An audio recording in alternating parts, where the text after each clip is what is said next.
Chief guest है आदरणीय Shri Bhubaneswar Rai ji, state coordinator Jharkhand से है। और आदरणीय भुवनेश्वर राय जी से हमारी मुलाकात इटारसी में हो गई थी। बढ़िया, सभी से मुलाकात इटारसी में हुई थी। पहले तो हम सभी किसी से नहीं जानते थे, मगर ऑनलाइन ही देखते थे, मगर अभी वहां पर सब मिले, अच्छा लगा। तो अभी भुवनेश्वर राय जी को हम इस योगहार मंच पर सादर आमंत्रित करते हैं। वो किसानों को बहुत ही अच्छा मार्गदर्शन देते हैं, तो उनका स्वागत है जी। धन्यवाद आदरणीय बहन जी। आज की योगाचार्य हीरालाल जी, आदरणीय हीरालाल जी ने बहुत अच्छी तरह से योग का सेशन लिया और ये बड़े ही मधुर विचार के, मधुर स्वभाव इनका है। और हम लोग इटारसी में मुलाकात हुआ था और बड़े ही सज्जन व्यक्ति हैं, अपनी बात को बड़ी साफ गोई के साथ कहते भी हैं। अगर कोई बुरी बात है तो उसको भी कह देते हैं, कोई दिक्कत नहीं। और इनका स्वभाव हम मतलब उस दिन काफ़ी इनसे चर्चा हुई, मैंने देखा कि बहुत अच्छे स्वभाव के हैं और समय समय पर क्या नियमित सदस्य भी हैं, आते रहते हैं, हम लोगों को मार्गदर्शन देते रहते हैं। तो पहले तो इस कार्यक्रम में स्वामी बन जाते हैं, महानुभाव, कभी कभी छोटे स्वामी भी बन जाते हैं। ये जी जी जी जी जी जी कभी कभी छोटे स्वामी बन जाते हैं, स्वामी जी का रूप लेकर के योग करा देते हैं, भूल जाते हैं कि स्वामी जी यहाँ कहाँ आ गए छतरपुर में। जरूरी है, जरूरी है। कोशिश यही होना चाहिए कि अपनी प्रगति होती रहे। स्वामी जी बनना अच्छी बात है और सीखते सीखते सब लोग स्वामी जी बन गए हैं। तो सबसे पहले तो मैं इस कार्यक्रम में उपस्थित हमारे जितने महानुभाव हैं सभी का मैं हृदय से अभिनंदन करता हूं कि आप लोग इस काम को प्रगति दे रहे हैं। और निश्चित रूप से इस योगाहार जो कार्यक्रम है, ये अगर देखा जाए तो जो लोग नियमित इसमें जुड़ते हैं और अपना समय देते हैं, निश्चित रूप से उनको कहीं ना कहीं लाभ जरूर हुआ है। और जो लोग इसमें शामिल नहीं हुए हैं वे भी महसूस करते हैं कि नहीं, जो लोग शामिल हो रहे हैं उनका इससे जरूर लाभ हुआ है। आजकल आप देख रहे हैं कि जैसा कि कल हम लोग सुख संवेदना व्यक्त कर रहे थे, हम लोगों के बीच में ही आदरणीय द्विवेदी जी थे, जो पहले उत्तर प्रदेश के स्टेट कोऑर्डिनेटर हुआ करते थे। उनका भी हार्ट अटैक से 2 दिन पहले एक्सपायर हो गए थे और बड़े ही सज्जन व्यक्ति थे, बड़े ही मतलब उनका शरीर भी फिट एंड फाइन था।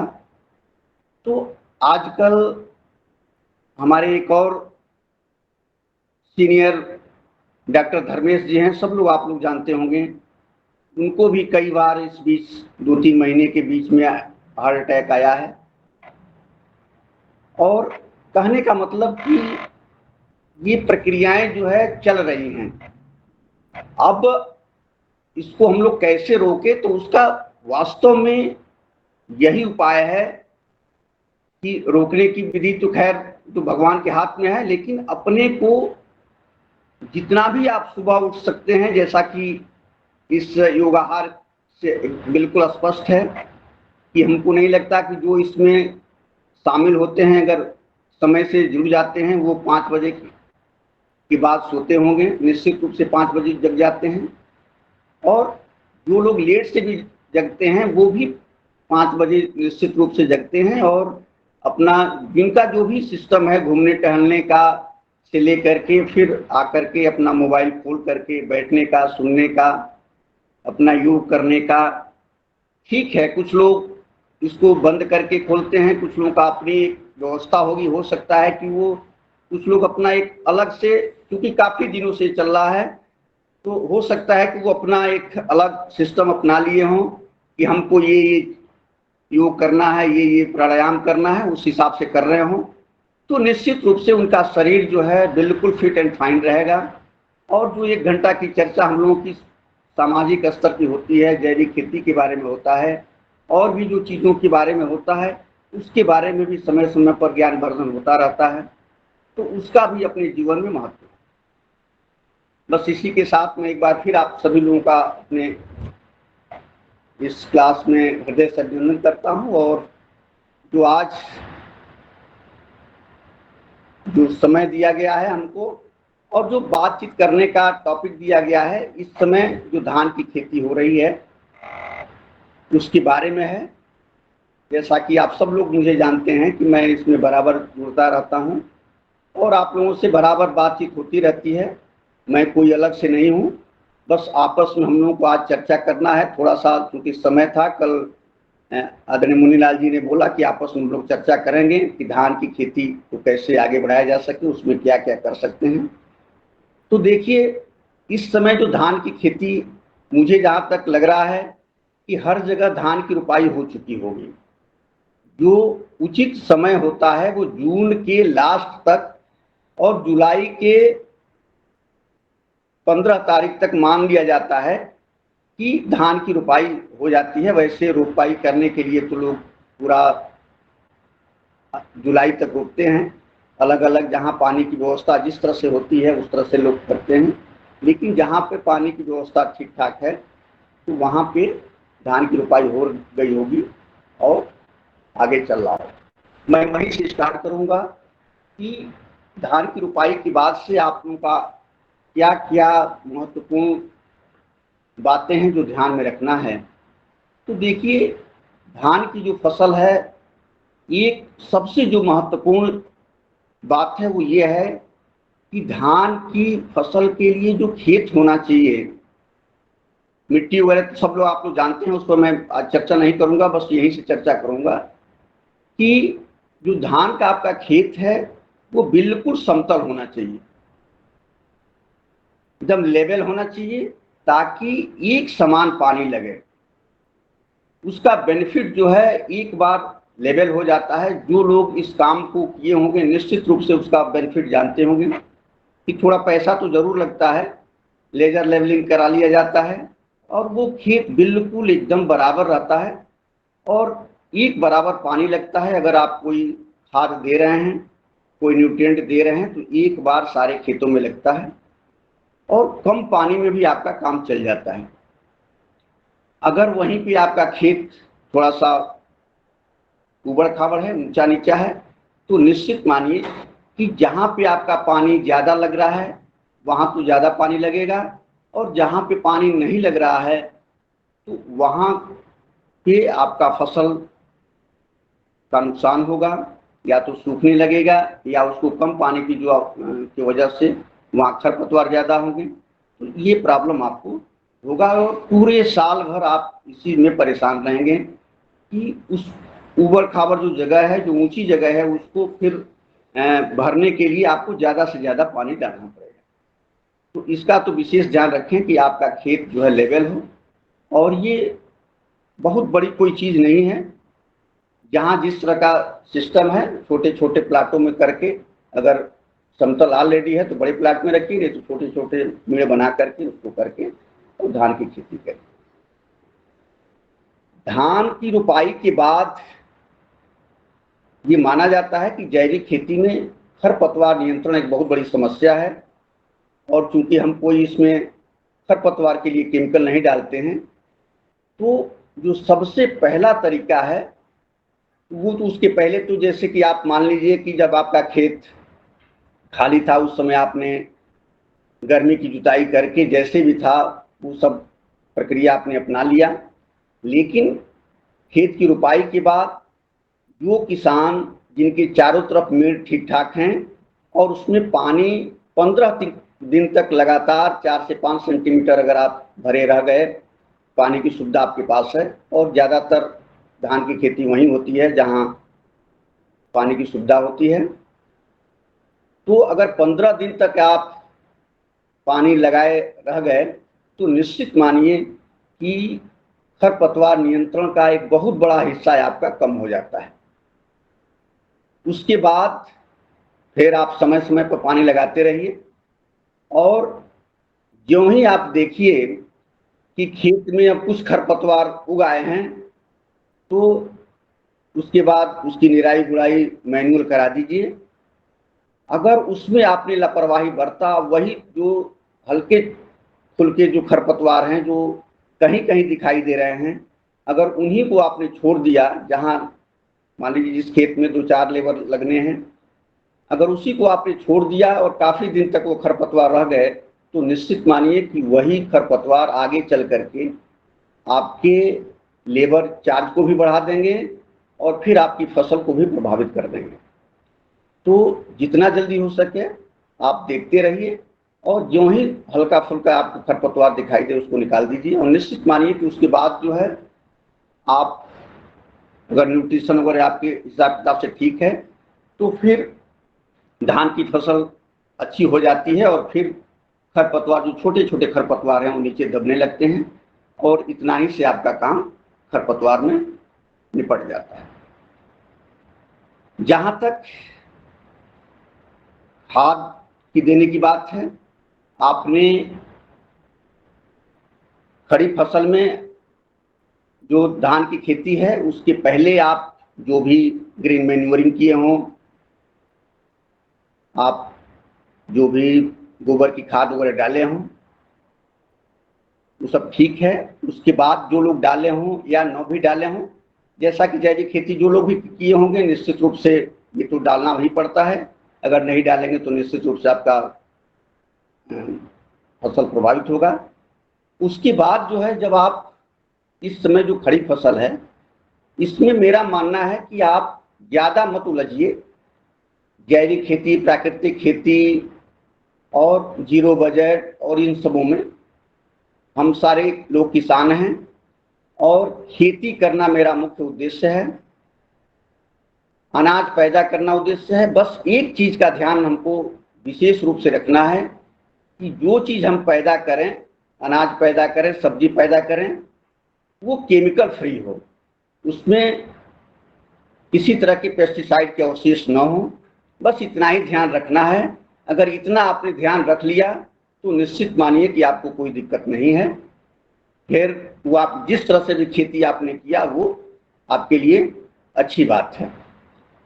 हर तरह की बात होती है। तो मेरा मानना है कि अगर आप के आसपास बायो फर्टिलाइजर की किसी अच्छी कंपनी का प्रोडक्ट मिल रहा है, तो निश्चित रूप से आप जो चीज यूज कर रहे हैं तो वही है। उसके अलावा भी आप ट्राइकोडर्मा का यूज जरूर करें 1 किलो पर एकड़ के हिसाब से।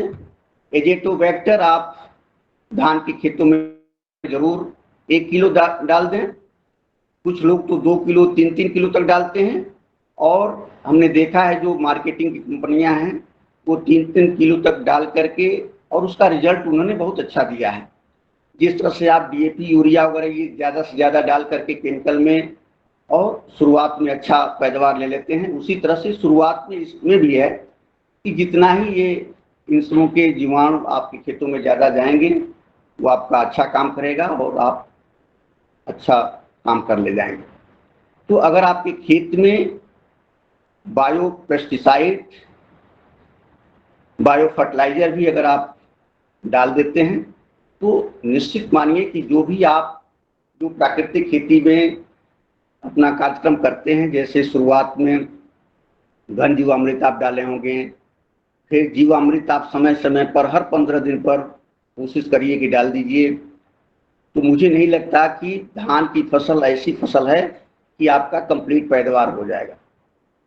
हम लोगों का अनुभव है कि मैं भी पहले केमिकल कंपनियों में काम किया था, और इस विभाग में आने के बाद, पतंजलि में आने के बाद, कुछ दिन काम करने के बाद फिर जब फील्ड में देखा गया, तो फर्स्ट सीजन में ही जिन लोगों ने धान की फसल लगाया और केवल बायो फर्टिलाइजर पर्याप्त मात्रा में 1 एकड़ में दिया गया था, जो फार्म लैब था, उसमें उन्होंने डाला और जो लोग 2-3 बार भी जीवामृत वगैरह बना बना करके ये सब डाल दिए तो उनका पैदावार 1 कुंटल भी कम नहीं हुआ।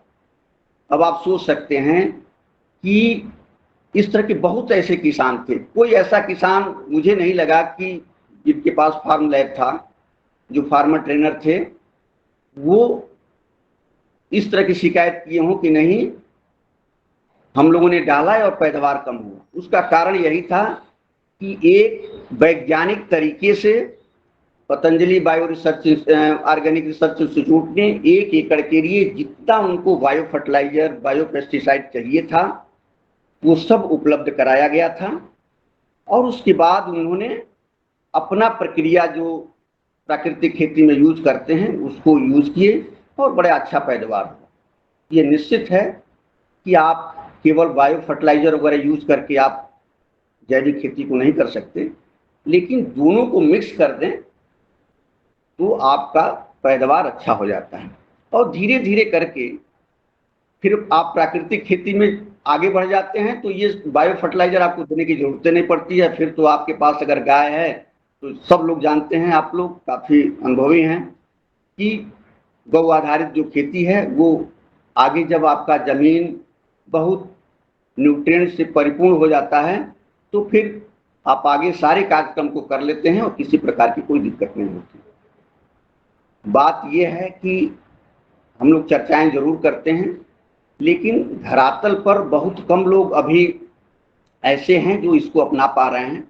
और उसका कारण यही है कि जब कोई बात कहीं सुनता है उसको जो अमल किया जाता है, मान लीजिए किसी किसान ने प्राकृतिक बारे में सोचा और फिर वो आ करके प्राकृतिक बारे फर्स्ट बार में ही उसने इस काम को करना शुरू किया। और निश्चित रूप से मानिए कि अगर आप केमिकल खेती कर रहे हैं जहां DAP, यूरिया, जिंक, पोटाश सब चीज़ डाल रहे हैं, तो तमाम पेस्टिसाइड डाले हुए हैं, वहां जब शुरुआत फर्स्ट ईयर में ही आकर के आप चाहें कि हम गौ आधारित खेती शुरुआत करके और पैदावार ठीक ठाक ले लें तो मुश्किल है। और उसी में जब वो पैदावार नहीं मिल पाता है तो किसान का जो पारिवारिक ढांचा होता है वो उसी पर निर्भर करता है, उसी से उनके आर्थिक रूप से जुड़े होते हैं किसान अपने खेतों में ही, उन्हीं से उनके बच्चों की फीस जमा होती है। तो वो जहाँ ज्यों ही डिस्टर्ब होते हैं फिर वो उससे हटते हैं और फिर आराम से अपना रासायनिक खेती करने लगते हैं। मेरा मानना है कि शुरुआत में जो लोग भी इस काम को शुरू करें वो बस एक चीज़ का विशेष ध्यान रखें कि हम पेस्टिसाइड यूज नहीं करेंगे। हम कोशिश करेंगे कि जो भी हम पैदा कर रहे हैं, फाइनली जो प्रोडक्ट पैदा हो रहा है, अगर उसकी जांच कराई जाए तो उसमें कोई गंभीर अवशेष, किसी पेस्टिसाइड के अवशेष ना हो, इसके लिए वो प्रयास करता रहे। और उसके लिए अगर आप बायो फर्टिलाइजर, बायो पेस्टिसाइड के साथ साथ आप प्राकृतिक खेती से संबंधित जीवामृत, घन जीवामृत और जो आपके पेस्टिसाइड से संबंधित जो कीट नियंत्रण के लिए जो आप यूज करते हैं 10 पानी से लेकर के और सारी चीजें जो आप जानते हैं समय समय पर उनका प्रयोग करते रहेंगे तो आपको किसी प्रकार की कोई दिक्कत नहीं है। जो मुख्य रूप से तो ये हो गया, एक मुख्य बातें हो गई। अब आपको करना क्या है कि समय समय पर देखिए, धान की फसल एक ऐसी फसल है कि उसमें पानी पर्याप्त मात्रा में होना चाहिए, तो समय समय पर आप पानी को भरते रहें। पहले तो आप 15 दिन तक जरूर उसको रखें ताकि आपका खरपतवार नियंत्रण हो जाए। उसके बाद आप पानी को भरते रहें, फिर सूखता रहेगा, फिर भरते रहें, सूखता रहेगा। इस तरह से आप कार्यक्रम को करते रहें और आगे चल करके जब आपकी फसल पकने के आसपास आ जाए तो उसके 15 दिन पहले आपकी सिंचाई बंद हो जानी चाहिए। जब देखें कि हमारी फसल अब 15 दिन में कटेगी, उसके 15 दिन पहले ही आपकी सिंचाई बंद हो जाए, उसके बाद आप उसकी कटाई कर लें। जहाँ तक न्यूट्रिएंट मैनेजमेंट की बात थी, मोटा मोटी आपको मैंने बता दिया कि इस तरह से आप कर लें तो आपका कोई न्यूट्रिएंट की कमी नहीं होगी। मुख्य रूप से जो इंसेक्ट पेस्ट मैनेजमेंट की बात है तो इसमें धान की फसल में काफ़ी दिक्कत है और उसको थोड़ा सा आपको ध्यान रखने की ज़रूरत है। इसमें जैसे मान लीजिए कि एक गंधी बग कीट लगता है, जो आपका ज्यों ही फ्लावरिंग शुरू होता है उसमें उसके जो शिशु और कोण होते हैं, जो नीफ ऑफ एडल्ट होते हैं, तो वो उस दाने पर बैठते हैं, उस रस को चूस लेते हैं। तो उसको आपको देखना है कि अगर इस तरह का लगता है तो फिर आप निश्चित रूप से उसको कंट्रोल करने की कोशिश करें। स्टेम बोरर आपने देखा होगा, स्टेम बोरर भी लगते हैं। उसमें भी आपकी शुरुआत में ही ये रोपाई से 1 महीने के आसपास जो ही आपकी फसल, अगर मान लीजिए कि आपने जून में किया है तो लास्ट जुलाई से शुरू हो जाता है, और उसमें देखते होंगे कि बीच बीच में जो है आपका जो मेन पार्ट है वही सूखने लगता है। तो फिर उसमें भी आपका कंट्रोल करना है। उसी तरह से चर्चाएं होती हैं कि ये आपका ब्राउन बीपीएच जो होता है, ब्राउन प्लांट हॉपर, ये सबसे बड़ा नुकसान करता है। और मेरा मानना है कि ये ब्राउन प्लांट हॉपर जो है जिस खेत में लग गया उसमें बचाना बड़ा मुश्किल हो जाता है। जब इसको आप ध्यान से देखेंगे तो इसमें जो नुकसान करने वाला जो लाइफ साइकिल होता है कीड़ों का, उसमें लास्ट वाला जो निम्फ और एडल्ट होता है वही इसको ज़्यादा नुकसान करते हैं, और ये जमीन पर ही रहते हैं और आपके पौधे को नुकसान पहुंचाते हैं और पत्तियों को खाते हैं, और धीरे धीरे करके स्पॉट बन जाता है। और जो ही आपका स्पॉट बनेगा फिर आप देखेंगे, फिर धीरे धीरे देखेंगे तो पूरे फसल में ये लग जाता है। ये आप ये भी देखे होंगे कि ये वहाँ पे ज़्यादा लगता है जिस खेत में यूरिया लोग ज़्यादा यूज करते हैं, और आपका फसल जो है बहुत ही यूरिया दे करके और आपने घना कर दिया है, तो वहाँ पे ज़्यादा लगता है। इसको आपको ध्यान में रखना है, जो ही आप इसको मॉनिटरिंग करते रहें। और अगर ये लगता है तो केमिकल में तो बड़े उपाय हैं, लेकिन मेरा मानना है कि जब ये लग जाता है तो लोग उसको भी कंट्रोल करते करते फिर, इसलिए कि ये 15 दिन के अंदर ही ये पूरी फसल को काफ़ी क्षति पहुंचा देता है। तो इस तरह से एक आप देखे होंगे सैनिक कीट के बारे में, वो भी जो है रात के समय ऊपर चढ़ करके और बालियों को काटते हैं और बालियों को गिरा देते हैं।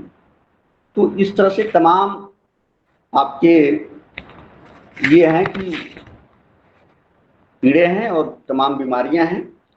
जो पत्ती लपेटक भी आपने देखा होगा, लीफ फोल्डर, ये भी जो है ये पत्तियों के अंदर जाते हैं, इसके जो वो होते हैं लार्वा होता है, और वो दोनों किनारे को लपेट देता है और उसी में रहता है, और फिर वो धीरे धीरे करके एक सफ़ेद धारी टाइप छोड़ता है और वे आपके रस को चूसता है, और इससे भी काफ़ी नुकसान होता है। बीमारियों में भी आप देखे होंगे कि ब्लास्ट जो सबसे भयंकर रोग है, ब्लास्ट, वो आपका लगता है, आपका शीत ब्लास्ट लगता है।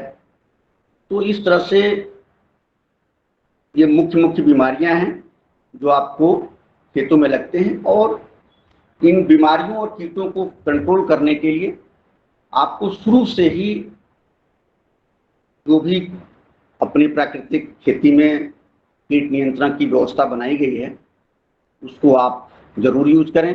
मेरा मानना है कि आप बिवेरिया बैसियाना का जरूर उपयोग कर लें 1 किलो पर एकड़ के हिसाब से, और अगर आपने इसको कर दिया तो ये तमाम चीज़ों को कंट्रोल कर लेगा। समय समय पर इसका स्प्रे भी करते रहें। उसी तरह से ट्राइकोडर्मा, सूडोमोनास, ये 2 चीज़ें जो है आपके फंगस के लिए बड़े ही उपयुक्त हैं। इसको आप उपयोग कर लें। जैसा कि आप देख भी रहे हैं कि आप लोग वहाँ मध्य प्रदेश में तमाम हमारे साथी लोग ट्राइकोडर्मा, बिवेरिया बैसियाना बनाने भी लगे।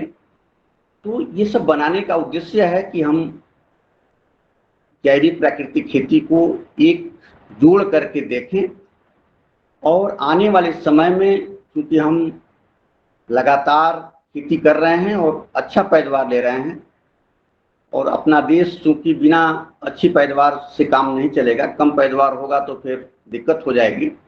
तो इसलिए हमको कोशिश यही करना है कि पैदावार भी होता रहे और जो अनाज पैदा हो वो केमिकल फ्री हो, इस पर विशेष ध्यान देते रहें। इसी के साथ साथ जो मुख्य बातें थी वो मैंने आपको बता दिया। अब हम चाहेंगे कि थोड़ा सा हम लोग आपस में चर्चा कर लें। अगर किसी को कोई चर्चा में ही थोड़ा सा कुछ अच्छी चीजें निकल करके आती हैं और उसके बारे में फिर बात किया जाएगा। धन्यवाद।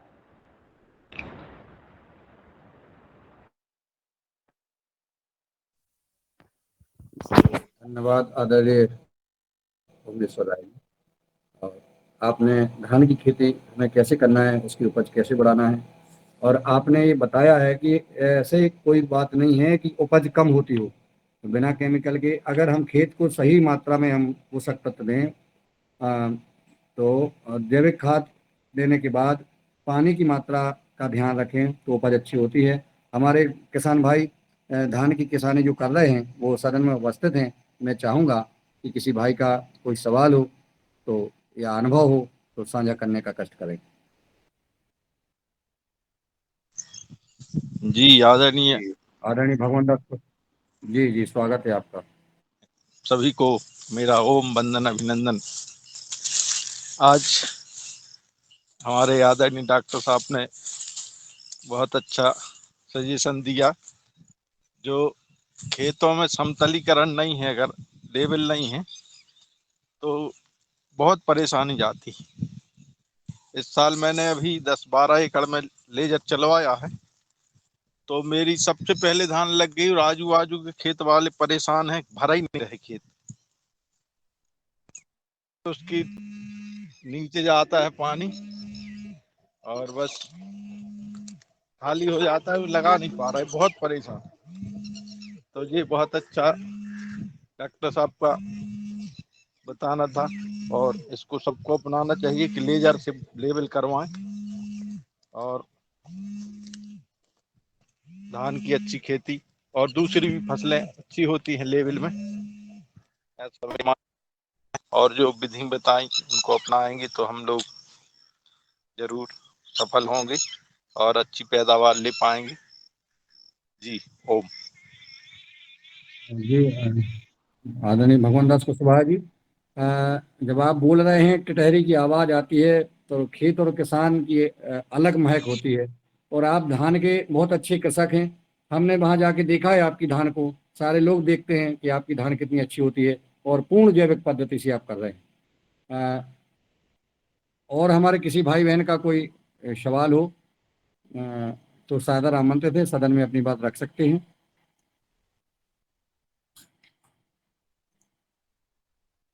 अगर आप सबकी समझ में सब आ गया है और किसी का कोई सवाल नहीं है तो मैं पतंजलि योगपीठ चलता हूँ हरिद्वार, और वहाँ से मैं आदरणीय श्री पवन कुमार जी को आमंत्रित कर रहा हूँ कि वो आएँ और हम सबका मार्गदर्शन और हम सबको दिशा देने का कष्ट करें। जी आदरणीय एम एल गौर साहब का हैंड रीच है, पहले एम एल गौर साहब को सुन लेते हैं, फिर मैं आदरणीय पवन सर जी को सुनेंगे। जी आदरणीय गौर साहब।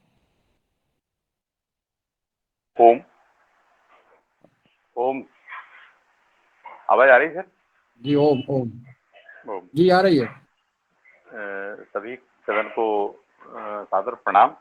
मैं कुछ अंतराल के बाद जुड़ पाया हूँ कुछ व्यस्तताओं के कारण, और बीच बीच में मैं कभी जुड़ जाता हूँ, परंतु आज की जो मैं उसमें जुड़ा व्यवहार कार्यक्रम में, उसमें सम्मानित श्री हीरालाल जी ने हमें योग की जानकारी देते हुए बहुत अच्छे ढंग से और बड़े सहज भाव से, जो उनका जैसा आदरणीय मुनीलाल जी ने एक कविता के माध्यम से उनका जो गुणगान किया, ऐसे ही हीरालाल जी और हमारे आज के चीफ गेस्ट सम्मानित श्री भुवनेश्वर राव जी ने जो धान की खेती के ऊपर से जो छोटी छोटी बातें मार्गदर्शन, जिसमें लेबलिंग हुआ, खरपतवार हुआ, कि छोटी छोटी अगर शुरुआत से खरपतवार को हम अगर उसको नष्ट कर देते हैं तो हमें परेशानी पड़ती है, नहीं है। मुझे ऐसा बहुत एक बड़ा गर्व हो रहा है, मुझे क्या सभी को हो रहा है, कि हम आज 8 से 10 दिन से अनवरत इस गंगा को लगातार आगे बहने में सभी सहयोग कर रहे हैं। और हर दिन मैं समझ रहा हूँ कि हर दिन आने वाले समय के लिए मील का पत्थर साबित होगा, क्योंकि 810 दिन एक बहुत बड़ा हम लोगों ने अचीवमेंट ले लिया है। परंतु मेरे मन में एक पहले से विचार चल रहा था, तो ऐसा ना हो कि छोटी मुंह बड़ी बातें हो जाएं, क्योंकि एक सुझाव जैसा कह लीजिए या कुछ कर लीजिए कि मुझे जो जिस ग्रुप में जुड़ा है, ग्रुप नंबर 2, उसमें करीब करीब 302 व्यक्ति जुड़े हुए हैं।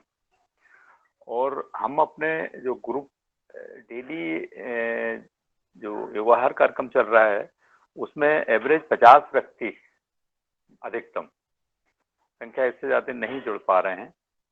तो मुझे भी थोड़ा सा मतलब ऐसा लग रहा है कि हम क्यों ना संख्या को और बढ़ाएं, उसमें हम विचार कर सकते हैं। और विचार करने के लिए अगर जितने अभी लोग जुड़ रहे हैं, अगर यही प्रयास करके एक एक दो दो जोड़ने का प्रयास करेंगे तो संख्या हमारी डबल हो सकती है। परंतु जो 300 लोग अगर इस ग्रुप में जुड़े, शायद पहला 1 नंबर ग्रुप और होगा मेरे ख्याल से, आदरणीय मुन्नीलाल जी, यहाँ तक है, क्योंकि नंबर 2 करके मेरे को जुड़ा हुआ है। तो अगर एक और है, एक और दो। हाँ, तो मैं समझ रहा हूँ। तो अगर इस ग्रुप में 300 हैं, तो अगर हम 50% लोगों को भी, अगर इन्हीं लोगों को मोटिवेट करके अगर हम करेंगे तो 150 होते हैं, और दोनों ग्रुप के लगाएंगे तो और अधिक हो जाएंगे। क्योंकि हम देख रहे हैं कि जो चर्चा होती है वो सिर्फ हमारे लोगों के बीच में ही सीमित रह जाती है। मैंने अभी गांव पे बीच में कुछ दिन था, तो मैंने 1-2 लोगों को जोड़ा, मेरा भतीजा था, इन लोगों को जोड़ा, तो उनको भी इंटरेस्ट आया। मैं उनको लिंक भेज देता हूँ, वो भी कुछ कुछ कभी कभी जुड़ने का प्रयास करते हैं। वहाँ पे कई बार व्यवस्था नहीं हो पाती, या समय थोड़ा सा उनके पास। मैंने उन्हीं की बातों से बोले, हम सुबह सुबह का काम हमें इतना रहता है कि हम कई बार नहीं जुड़ पा रहे हैं। उनसे मैंने जब चर्चा की, क्योंकि सुबह का काम कभी गाय लगाना है, कभी इधर जाना है, कभी कुछ करना है। तो वहीं मेरे मन में एक विचार आया था, जो सभी वरिष्ठ जनों के बीच में मैं रखने का प्रयास कर रहा हूँ। अगर सुझाव है तब अगर करें कि हम इस समय को थोड़ा सा कम कर दें। कम करने का मतलब है कि अभी जब मैं देखता हूँ कि 5:30 से 8:30 बजे तक कोई बैठ के या कुछ करके थोड़ा सा नहीं समय दे पाता है। जो आइडल हैं, मतलब जो समय दे पाते हैं कि हम इस काम के लिए ही समर्पित हैं, ऐसे लोग तो हम जुड़ पा रहे हैं, और वही इसलिए शायद संख्या नहीं बढ़ पा रही है। तो योग के लिए जो सुबह 5:30 बजे बहुत अच्छा टाइम है। 5:30 से 1 घंटा अगर हमने 6:30 तक, या 5:30 से 6:15, 45 मिनट, क्योंकि स्वामी जी भी इंडिया टीवी पे 45 मिनट देते हैं, बहुत टाइम लगता है अगर बैठ के कोई योग करना चाहे। तो मैंने वो भी देखा कि अगर 45 मिनट या अधिकतम 1 घंटा अगर योग के लिए दिया जाए, और चूंकि ये समय बहुत कम होता है योग शिक्षक के लिए, मैं भी इस चीज को महसूस करता हूँ, क्योंकि जब मैं भी बैठता हूँ कहीं ये करने, तो 1 घंटे से ऊपर ही लगता है। तो हम ऐसा करें कि योग शिक्षक को हम कम से कम 2 दिन के लिए दें, कि आप 1-2 दिन आप दें, हम 3 दिन का भी प्रयास करें, 2 से 3 दिन का, जैसा भी हो, कि एक शिक्षक, हमें बार बार रोज शिक्षक भी नहीं ढूंढना पड़ेगा, और उस शिक्षक को कम से कम 2 दिन दें, कि आप 2 दिन में जो भी अपना अनुभव है अपने तरीके से कराने का प्रयास करें, तो उसको भी अच्छा लगेगा। तो कम से कम 2 से 3 दिन हम योग शिक्षक को दें, और उधर का समय कम कर दें। और ऐसे ही हमारे जो वक्ता होते हैं, जो चीफ गेस्ट होते हैं, जो विश्लेषक होते हैं, वैसे उनका समय हम अपने बीच वालों को तो समय ले सकते हैं, परंतु जो वरिष्ठ जन, जो बाहर से जो साइंटिस्ट या हम जहाँ से उनको जोड़ने का प्रयास करते हैं, वो शायद हमें 3 दिन ना दें। तो एटलीस्ट हम उनसे सुबह का समय जो होता है, जैसे स्वामी जी कहते हैं कि अपना समय दूसरों को देने के लिए अगर है तो वो सुबह का ही हो सकता है। तो हम उनको भी मोटिवेट करके हम भी उनको कम से कम 2 दिन का समय लें कि एक दिन में अपनी बात शायद 1 घंटे में नहीं कह पाए, तो अगर 5:30 से 6:30 योग किया तो 6:30 से 7:30 तक हम अपने वक्ता या हमारे विशेषज्ञ जो होते हैं उनके लिए दें, और 15 मिनट हम अपना समीक्षा का जो अपने उसका टाइम होता है पतंजलि योगपीठ के लिए या प्रश्नोत्तर के लिए, तो हम उसके लिए दे सकते हैं। तो ऐसा करके हम अधिकतम उसको 7:45 बजे या अधिकतम खूब है तो 8 बजे कैसे भी करके कम कर दें, खत्म कर दें, तो थोड़ा सा हर आदमी को ऐसा नहीं लगेगा कि यार इसमें लंबा समय है। तो ये मेरा एक सुझाव था, और उसमें चाहे तो प्रश्नोत्तर, तो चूंकि क्या होता है कि रोज के रोज जब वक्ता अगर अपनी बात रखते हैं तो प्रश्नोत्तर तो तभी होते हैं, फिर भी अगर मान लो ऐसा हो तो 2 दिन अगर दें तो दूसरे दिन 1 घंटे में से आधा घंटा हम प्रश्नोत्तर के लिए भी रख सकते हैं। जो रोज जुड़ते हैं वो प्रश्न नोट कर सकते हैं, उससे एक जिज्ञासा बनी रहती कि भैया मुझे कल प्रश्न पूछना है, इसलिए मुझे कल भी जुड़ना है, तो वो कल भी जुड़ेगा। तो जैसे वो सीरियल वाले कहते हैं ना, ऐसी जगह पे छोड़ते हैं कि जहाँ पे मजबूरी में उस सीरियल को कल देखना पड़े, तो ऐसा भी हम सोच सकते हैं। तो आदमी दूसरे दिन भी जुड़ेगा अपनी बात पूछने के लिए। और तो यही मेरा एक छोटा सा सुझाव था, अगर इस पर विचार किया जा सके। और मैं सभी को प्रणाम, धन्यवाद। धन्यवाद आदरणीय एम एल गौर साहब, आपने अपनी बात रखी सदन में, और सदन में हमारे आदरणीय पवन कुमार साहब की उपस्थिति में उनको चाहूँगा कि वो आएँ और हम सबका मार्गदर्शन करने का कष्ट करें।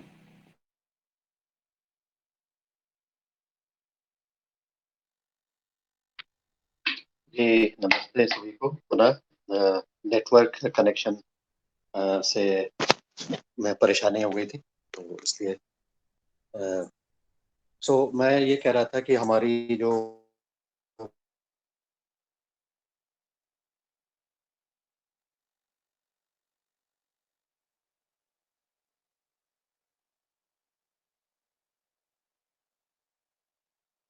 सर आवाज नहीं आ रही, शायद आप लोगों को आ रही आवाज? नहीं आ रही। चलो आई जा रही। आवाज नहीं आ रही। नेटवर्क सर बहुत व्यस्त,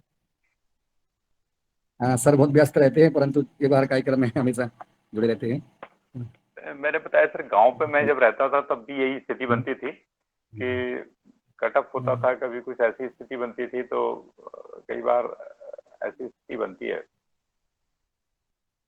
आदरणीय पवन सर की आवाज नहीं आ रही है, और फिर शायद सर पूर्ण को रूप से अपनी प्रकृति का। जा रही हो नहीं। हेलो, आवाज आ रही?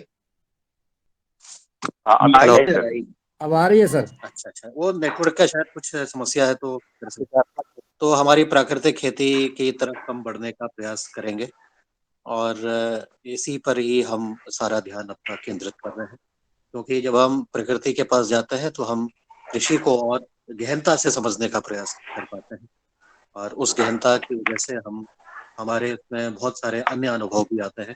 जैसे कि इस योगाहार कार्यक्रम में हमने कृषि को एक बहुआयामी दृष्टिकोण से देखा है।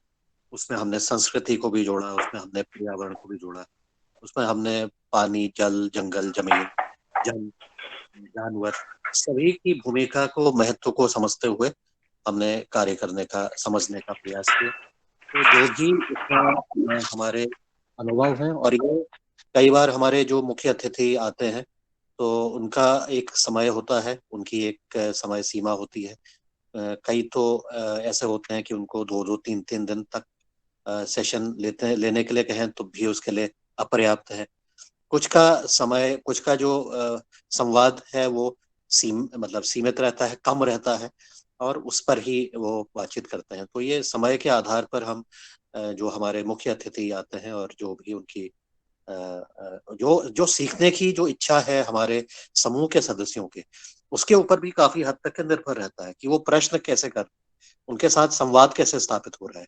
ये केवल एक तरफा नहीं है कि मुख्य अतिथि आए, उन्होंने बोला, हमने सुना। महत्वपूर्ण बात यह है कि मुख्य अतिथि जो भी आए जब भी आते हैं तो उनके साथ संवाद किया जाए, उनके साथ प्रश्न किया जाए, उनके जो अनुभव है उसको लेने का, कुरेदने का के तरह से प्रश्न उनसे किए जाए, तो उससे हमें और ज्यादा समझ हमारी बढ़ती है।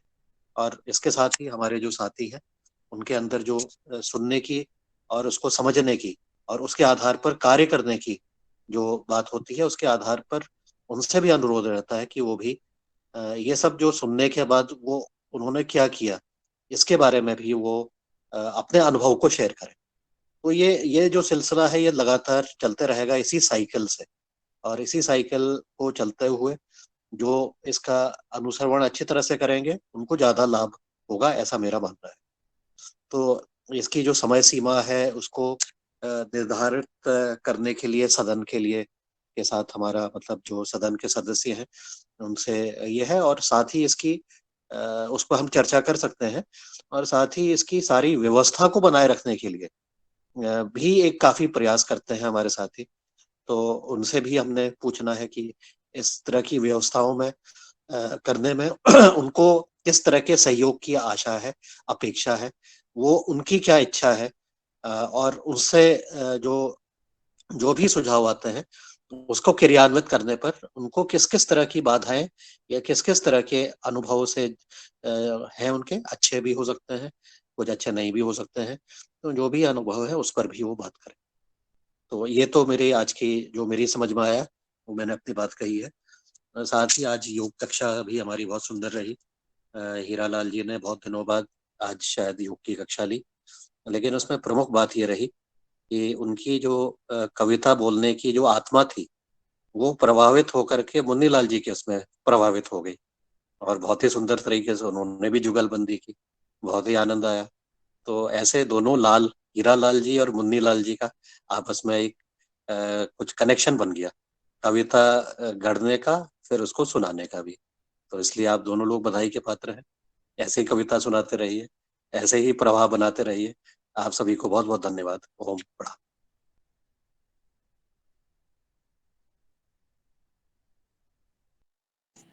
साधुवाद सर। और क्यों ना हम सबका मन प्रफुल्लित हो जाता है जब हमारे मुखिया, हमारे सफल नेतृत्वकर्ता, हमारे मार्गदर्शक का हमेशा हम सबके प्रति इतना स्नेह, अटूट स्नेह प्यार मिलता है। हर छोटे से छोटे भाई सदस्य की बात को आप जो है प्राथमिकता से लेते हैं। तो ये जो व्यवहार कार्यक्रम का जैसा ML गौर साहब कह रहे थे कि 810 दिन हो गए हैं, इसी प्रकार से चलता है। इसका कारण सब आपका स्नेह प्रेम है, और हर समस्या का समाधान हम सब करते हैं, सबका सुझाव लेते हैं। आपने सुझाव दिया और आदरणीय पवन सर ने कहा है कि हम सब अपना आपस में चर्चा कर लें, व्यवस्था कैसे क्या बनती हैं, जैसा रहेगा सबका, तो अपन चर्चा इस पर और करेंगे आगे। अभी कल का आदरणीय सर वर्मा जी से भी बात हुई थी कि अपन एक दिन जो हमारे योगा कार्यक्रम में जोड़ते हैं उनके मन की क्या बात है, उनकी कोई समस्या हो, व्यक्तिगत हो, शारीरिक हो, सामाजिक हो, उनमें मन में क्या बात आती है, तो वो भी सुनने का हम सबको मौका देना चाहिए। तो ऐसा खुला सदन भी रखेंगे जिसमें हम सब चर्चा करेंगे। आदरणीय बने सिंह आर जी ने हैंड रेज किया है, वो अपनी बात रखें। जी ओम, सभी को मेरा प्रणाम। ये विषय जो रखा है दैनिक योगा ग्रुप में आपने सेंड किया था, जो 12वीं क्लास पास वाले लड़के हैं, तो क्या प्रत्येक ग्राम पंचायत से लेना है, एक विकास खंड से लेना है, या एक तहसील से लेना है?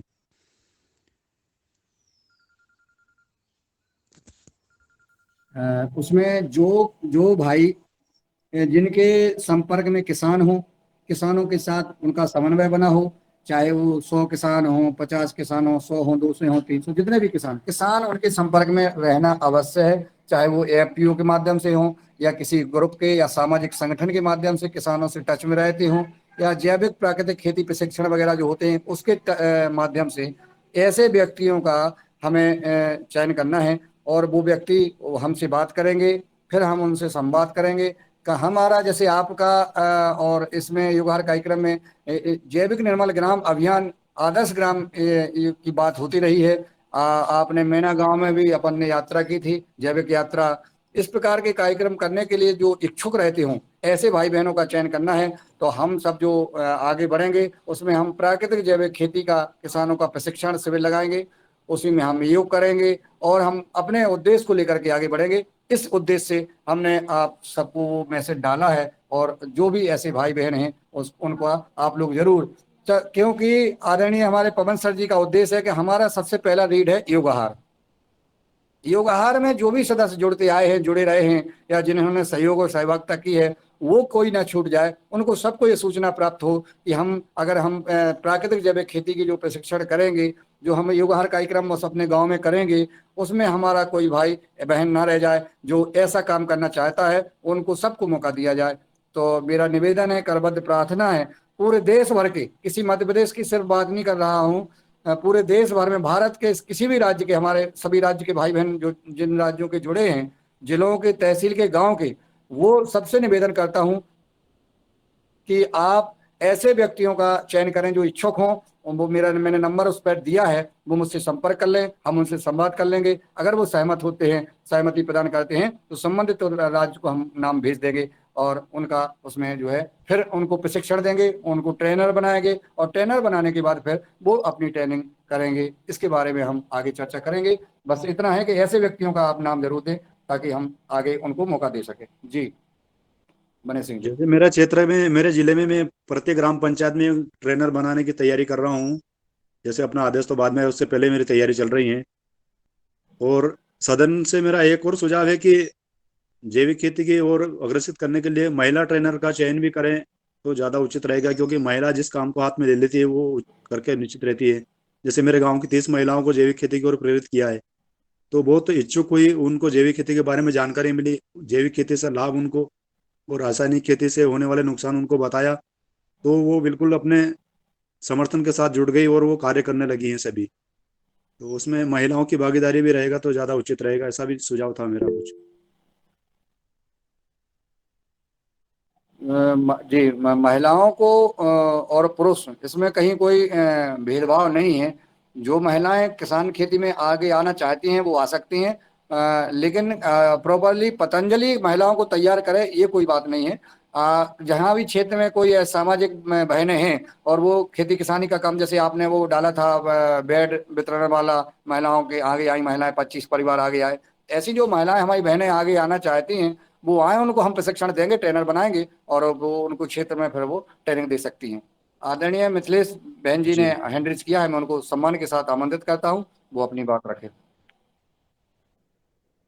जी ओम, सदन को प्रणाम। ये आदरणीय जो, मिथिलेश सिंह जी। हाँ जी, आवाज आ रही है जी?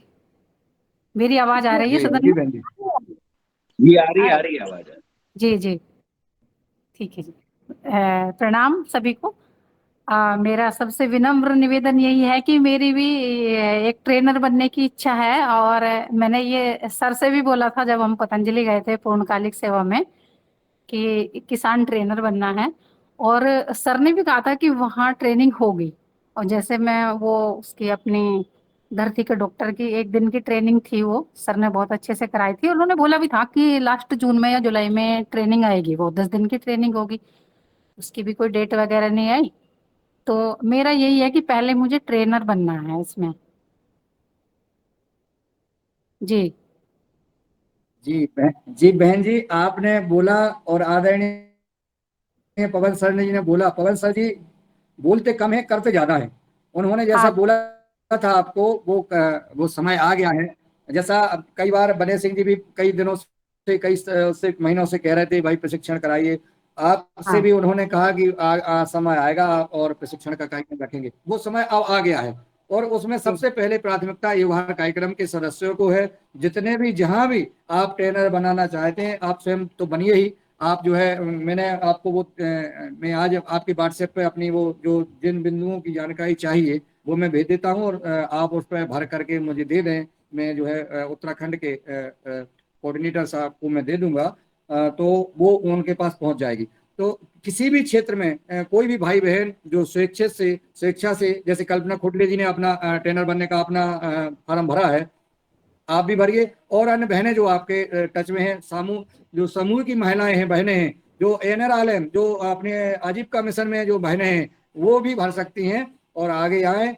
अच्छा सुनहरा मौका है। समाज में पहुंचने का, अपनी बात रखने का और समाज से जुड़ने का। और ये जो आज भारत सरकार की मंशा है, प्राकृतिक जैविक खेती और आदर्श ग्राम योजना, अगर हमने कोई आदर्श ग्राम भी बनाना चाहते हैं, अगर प्रयास है तो वो भी नाम दें। जैसे हमारे आगर मालवा से आदरणीय प्रहलाद आर जी ने अपना भेजा है, वहाँ गुरुकुल चलाते हैं वो, और उन्होंने अपना नाम भेजा है आदर्श ग्राम की, वो प्रयास कर रहे हैं। इस प्रकार के अपने जिले में या अपने राज्य में अगर कोई आदर्श ग्राम बनाने की मन में कोई भाव है या प्रयास है, तो वो भी अपने एक आधा पेज या एक पेज में अपनी स्टोरी बना करके, सुझाव बना करके, बिंदु बना करके, अपनी योजना बना करके भी हमें भेज सकते हैं।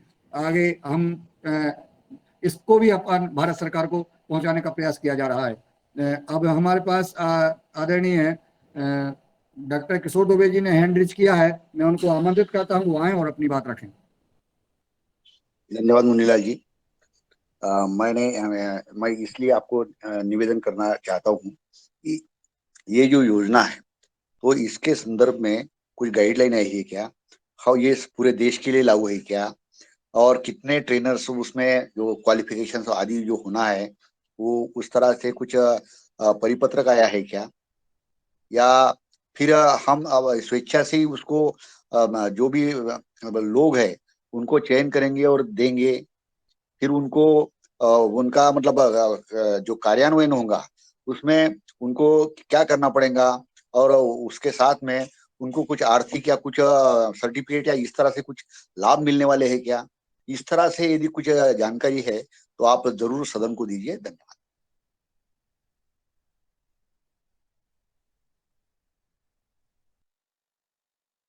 सब जैसा कि पूर्व में प्रशिक्षण दिया गया था और उनको किसानों को प्रमाण पत्र दिया गया था जैविक खेती का, वही प्रक्रिया हम पुनः करेंगे।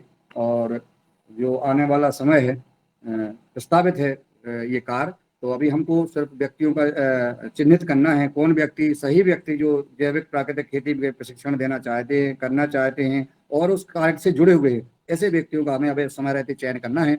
और जैसे जो है उसकी हमें कोई जानकारी मिलेगी वो हम आपको अवश्य प्रदान करेंगे। अभी हमें सिर्फ जो है जो निर्देश प्राप्त हैं या जो चर्चा है कि हमें ऐसे व्यक्तियों का चिन्हित करना है, तो हम अभी सिर्फ चिन्हित कर रहे हैं व्यक्ति। जी आदरणीय शरद वर्मा जी।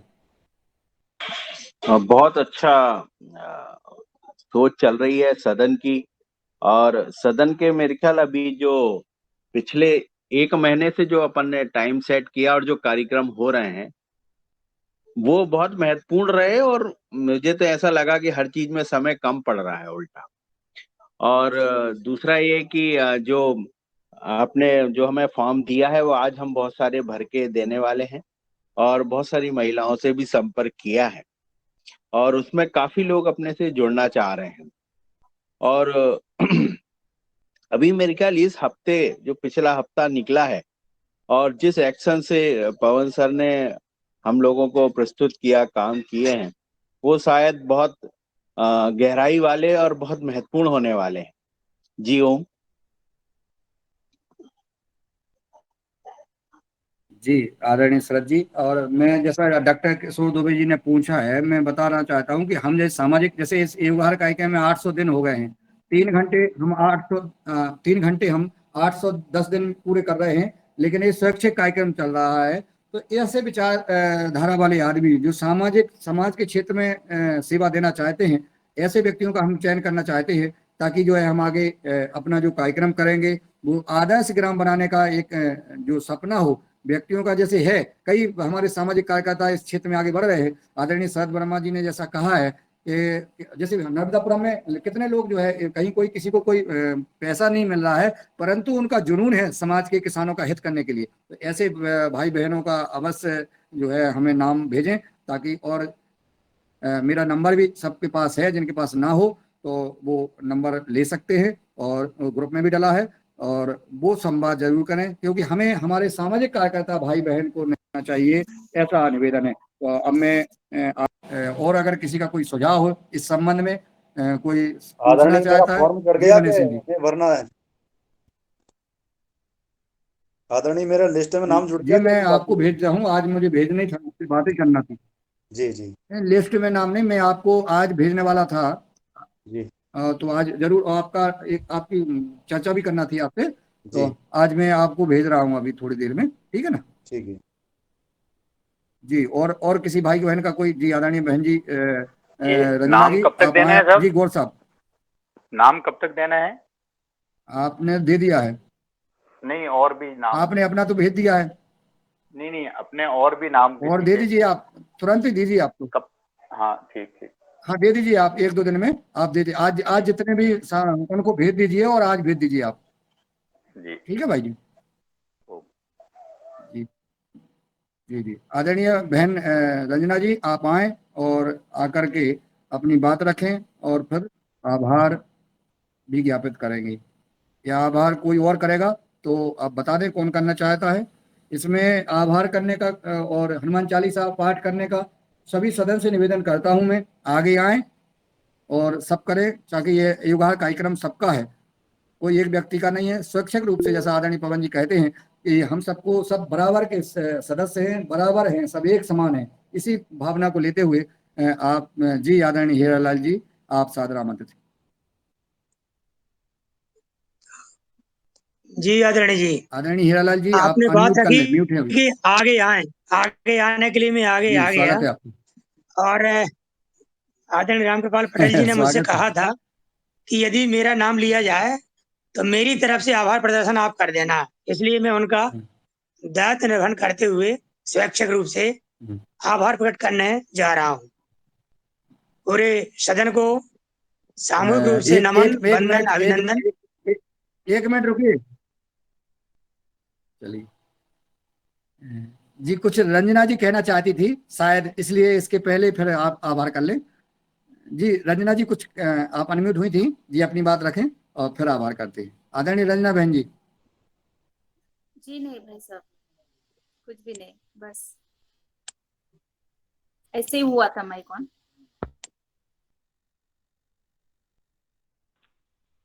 जी आदरणीय ओम। जी जी आदरणीय ओम जी जी बोलिए। को मेरा ओम ओम बंदन राधा ओम। अभिनंदन। ओम ओम। हाँ जी।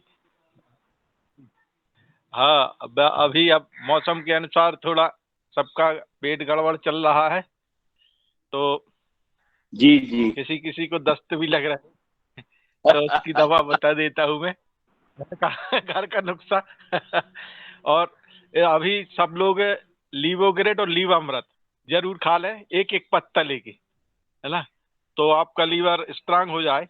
या फिर सर्वकल्प काढ़ा सब लोग पी लें चाय के साथ डाल के, तो बहुत अच्छा रहेगा। उससे आपका ये डाइजेशन सिस्टम जो गड़बड़ा रहा अभी मौसम चेंज के कारण सभी को दिक्कत हो रही, तो ये नहीं होगी, तो ये जरूर कर लें। और अगर किसी को लूज मोशन या कुछ होता है तो उसके लिए आप लोग चाहे तो नोट कर लें या ऐसे याद कर लें, एक दोहा है छोटा सा, सौंठ सौंप और खारक मिश्री खातई से दस्तों की सुध बिसरी। सौंठ 50 ग्राम, सौंफ 50 ग्राम, मिश्री 50 ग्राम और खारक 100 ग्राम, इनको सबको मिला के पाउडर बना लें और एक डिब्बे में रख लें और एक एक चम्मच पानी के साथ ले लें। पहली खुराक में आराम हो जाता है, कैसे भी दिक्कत हो, और 2-3 खुराक आप लेंगे और बिल्कुल स्वस्थ हो जाएंगे। आपको ड्रिप चढ़वाने की ज़रूरत नहीं पड़ेगी और आप ठीक हो जाएंगे। और पड़ोसियों को भी बांटें। और इसी के साथ मेरा सभी को ओम वंदन अभिनंदन। लीवामृत अभी अभी लीवोग्रेट जरूर अभी खा लें सब। रुकिए आप, जी अभी बताएं। रुकिए आप, अभी आपके पास और सवाल आएंगे, अभी आपसे और सवाल करेंगे आदरणीय नीलकंठ साहब जी। ओम। आदरणीय सभी सदन को प्रणाम। आज योग कक्षा बहुत ही अच्छी ली हमारे हीरालाल भाई जी ने, और हर दिन तो मुन्नीलाल भाई जी रहते हैं, पवन सर ने अभी कहा है, तो दो लाल जब एक साथ आते हैं तो सब सदन माला माल हो जाते हैं। तो ऐसे ही आज भुवनेश्वर लाल जी ने भी बहुत अच्छा मार्गदर्शन किया। हर दिन इस सदन को अच्छी तरह से लोग जुड़े, किसान जुड़े, यही हमारा एक है। मैं आदरणीय आयुर्वेदाचार्य जी को एक बताना चाहता हूँ कि बेल फल का भी इसमें उपयोग हो सकता है क्या? बेल फल है अभी हमारे महाराष्ट्र में, तो घर के जो औषधि है उसमें बेल फल का पेट के लिए अभी खाना अच्छा है क्या? यही सवाल है मेरा। ओम प्रणाम। खा सकते हैं, किसी को लूज मोशन होता है तो बेल का चूरन ले सकते हैं, बेल ले सकते हैं, कोई नहीं, दिक्कत बेल नहीं। बेल फल का अभी ये भी है जो पका हुआ बेल फल है ना, वो भी हमारे योग कक्षा में हम बांटते रहते हैं। हाँ हाँ, खा सकते हैं, उससे भी अपना बढ़िया रहता है सिस्टम पेट का, मोशन अच्छा होता है, लूज मोशन नहीं होता है, बेल अच्छा है। और वो भी एक विकल्प है कि बेल चूर्ण ले लें और कुछ ना मिल पाए तो उससे भी हमारा लूज मोशन कंट्रोल हो जाता है। जी ओम। जी धन्यवाद भाई साहब। जी बेल नीलकंठ जी, बेल रख वो रखे रहना, बेल आपके यहाँ आएंगे तो उसका शरबत शरबत लेंगे। जी जी बेल रख हमने के रखे रहना भैया। और आदरणीय जी रखा है और बीज भी रखे हैं, आपके ये तो आपके लिए फंस गए बीज हम भी भाई। रखे हैं। बेल, बेल भी रखा है और बीज हाँ भी रखे बेल हैं उसके रखना, बीज तो रखना ही, और बेल का आपके लिए बीज 50। रख करके हमें समझाओ नहीं, हम हम बुंदेलखंड के हैं, हम बीज में ना मानेंगे, हम लोग जी जी बेल का शरबत पियेंगे सब लोग व्यवहार के सदस्य। जी जी जी, शरबत भी तैयार है। हाँ शरबत भी तैयार है। जी जी फिर, धन्यवाद भाई साहब जी। हाँ फिर बीज तो अपने आप निकल आएगा, बीज तो अपने आप निकल आएगा। जब हम शरबत पियेंगे तो बेल का बीज तो हम निकाल ही लेंगे, उसमें कोई दिक्कत नहीं है। और भगवान दास जी से निवेदन है कि आज हम पता है कैमरा क्यों नहीं खोल रहे हैं, कि हमारी एक आंख बंद हो गई है, वो खुलवाओ, कैसे खुलेगी? दृष्टि आई ड्रॉप डाल दो, दृष्टि आई ड्रॉप डालो, आपकी आंख अभी खुल जाएगी। दृष्टि आई ड्रॉप दृष्टि डाली है, खुली थी, लेकिन दृष्टि में बहुत चिनमनाहट हो रही है उसके डालने से, बहुत हाँ, चिनमनाहट। दृष्टि में तो सारे ठीक। सारे अंग खुल जाते हैं साहब, एक ही आंख नहीं। और इसके साथ सौम्या भी ले लें। हम सौम्या ड्रॉप आ गया तो वो नहीं अच्छा लगता क्या है, दृष्टि मैंने डाली, है। अरे दृष्टि मैंने डाली तो मुझे लगा कि ऐसा नहीं, इसका एक्सपायर डेट सितंबर है तो खराब हो गई हो। इतना ज्यादा जबरदस्त चिनमनाहट आई कि मैं क्या बताऊं। नहीं, वो आंख तो खुल गई थी फिर बंद हो गई, तो मैं वही डाल लूं दृष्टि। दृष्टि डाल लो और इसके बाद सौम्या भी ले लेना एक, तो बीच में सौम्या डालते रहो, सुबह शाम दृष्टि डाल लो। सौम्या लगती नहीं है बिल्कुल। जी जी, अभी एक आंख से काम कर रहा हूँ मैं। जी। ठीक है ठीक है, नहीं लग भी जाए कोई दिक्कत नहीं, आपने कह दिया तो मैं डाल लूंगा, लग जाए तो लग जाए, कोई हमें लगता है आंख तो नहीं फूट रही है। बहुत चिनमनाहट हो वो रही क्या थी। गया वैसे? चलिए वो बहुत क्या गया सुंदर। वैसे? तो ये पतंजलि है, क्या हो पता गया नहीं मैंने कहा क्या वैसे? आंख आ गई, पता नहीं हमें, वो तो आंख अपने आप कल बंद, धीरे धीरे धीरे धीरे बंद हो गई। हाँ नहीं नहीं, ये बरसात में कंजक्टिवाइटिस चलता ही रहता था। या तो ज्यादा कल दिन भर जो है। जी जी, मेरा हाँ सभी चल रहा है, कई लोगों में चल रहा है जी। है बाबा हाँ, तो सभी से अनुरोध है कि सब लोग दृष्टि आई ड्रॉप जी डाल लें, कुछ नहीं भी है तो भी डाल लें तो अच्छा रहेगा। दृष्टि आई ड्रॉप जरूर डाल लें। मैं बताने वाला था, चर्चा आई थी कि आंखों का इस समय बड़ा रोग चल रहा, तो इस समय हमारे पास भी सबसे ज्यादा बिक्री दृष्टि की है। वर्तमान में 10-20 लोग ले जा रहे हैं इसको, जिसको भी दिक्कत हो रही, दृष्टि सौम्या दोनों बहुत बिक रहे, तो हम लोग भी सब लोग डाल लें, अपने घर में रखें, और कुछ नहीं है तो भी डाल लें, उससे आंखों का शुद्धिकरण हो जाता है। जी हो।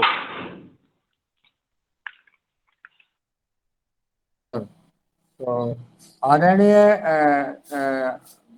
हीरालाल जी, आदरणीय हीरालाल जी सादर आमंत्रित हैं। चूंकि आदरणीय रामकृपाल पटेल जी को आभार करना था, लेकिन उनके प्रतिनिधि के रूप में आदरणीय हीरालाल जी कर रहे हैं, तो आवाज इनकी सुनाई देगी, लेकिन भाव आदरणीय रामकृपाल जी के।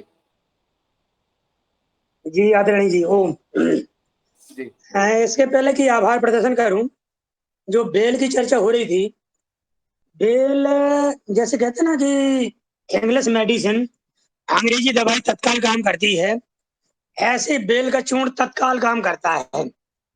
एक मरीज था, साल 2 साल पहले की बात है, वो बराबर